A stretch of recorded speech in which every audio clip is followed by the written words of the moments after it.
గురించి బోధనాభ్యాస పరికరాలను సద్వినియోగం చేసుకుని విద్యార్థులకు నాణ్యమైన విద్యను అందించాలని డిఈఓ ప్రణీత సూచించారు. పట్టణంలోని గెజిటెడ్ నెంబర్ 1 పాఠశాలలో ఉపాధ్యాయులకు డిజిటల్ బోధనా భాగంలో శిక్షణా తరగతులు నిర్వహించారు.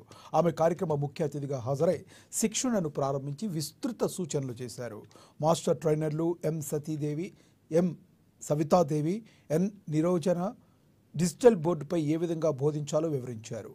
ఈ సందర్భంగా డిఈఓ ప్రణీత మాట్లాడుతూ డిజిటల్ బోధనపై అవగాహన కల్పించేలా ఈ శిక్షణ అందిస్తున్నట్లుగా తెలిపారు. ఇందులో నేర్చుకున్న అంశాలపై అవగాహన పెంపొందించుకుని తరగతి గదుల్లో విద్యార్థులకు అర్థమయ్యే రీతిలో విద్యాబోధన చేయాలని పేర్కొన్నారు. మారుతున్న కాలానికి అనుగుణంగా సాంకేతిక పరిజ్ఞానాన్ని అందిపుచ్చుకుంటూ ముందుకు సాగాలని తెలిపారు.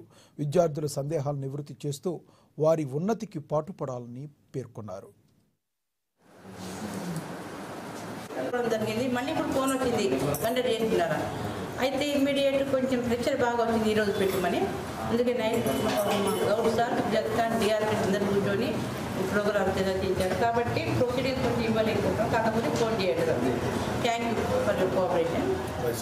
మనం దాదాపు 8 days నుంచి ఐఎస్పి ఎల్ఎంఎస్ మీద మనం లిఫ్ట్ పైన మనం డైలీ టెలికాన్ జూమ్ మీటింగ్ తీసుకుంటున్నాం. తెలుసా మీకు?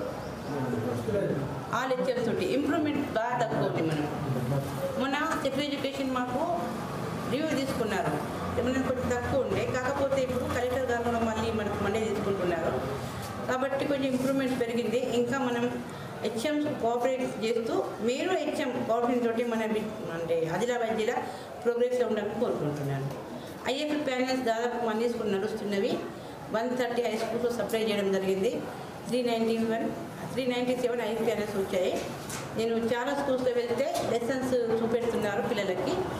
మరి కరెక్ట్ ఆ లెసన్స్ చూపెడుతున్నారు కరెక్ట్, కానీ స్పీడ్ ఉంటుంది. ఇప్పుడు బొమ్మ చూస్తుంది, కాకపోతే మనం చెప్తే ఇంకా బాగుంటుంది.